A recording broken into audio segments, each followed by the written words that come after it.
Dragi pčelari, dobar dan. Evo nas opet na pčelinjaku. Danas ćemo da vršimo zadimljavanje pčela. Zadimljavanje se vrši svaki jeseni i u proleće protiv varoje. Varoja je jedna štetočina neviđena u pčelinjacima, zato se ona tretira, odnosno zadimljava 4 do 5 puta u razmacima od 5 do 6 dana. Za to je potrebna specijalna dimilica. Evo vidite kako to izgleda. Evo vidite, ja ću malo bliže.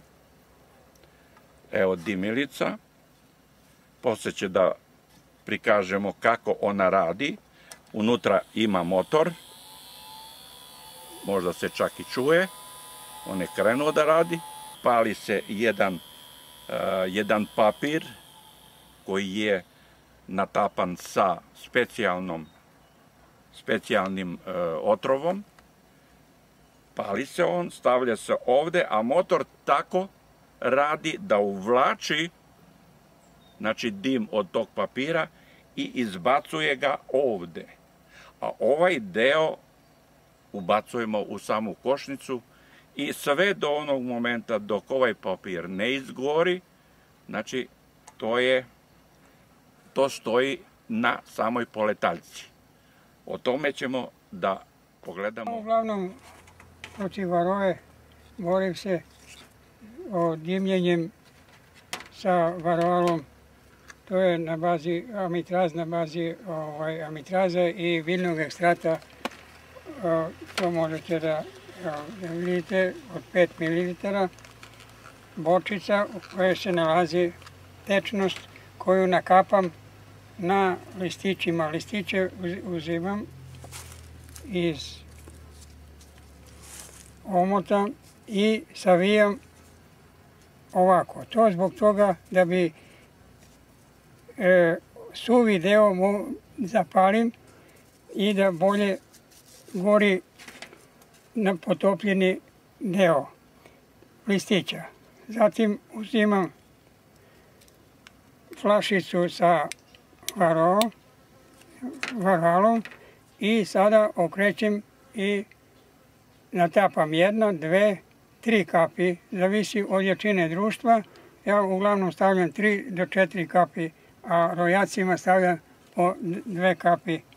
I šta sada radim? Znači, ide sljedeći, ovo palim sada, ovaj suvi deo, vidite, evo, i on sagoreva da bi, i stavljam sada u dimilicu na bateriju, električna, i ubacujem u leto, na ulaz gdje su pčele. To je za 10 sekundi, ovo sagori, a dim ide u košnicu da bi taj dim oborio varovu ukoliko ima. I to radim 4 puta sada u avgustu i do 15. septembra.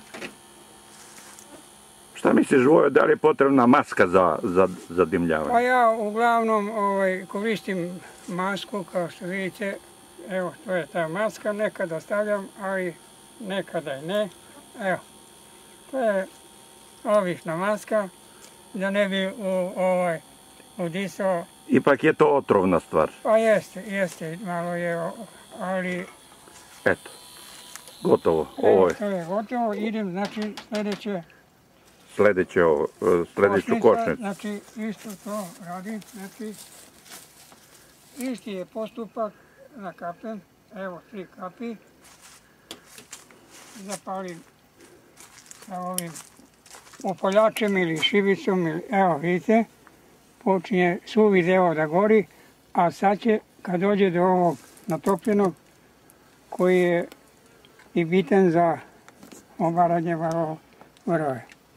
A do sljedećeg priloga, doviđenja.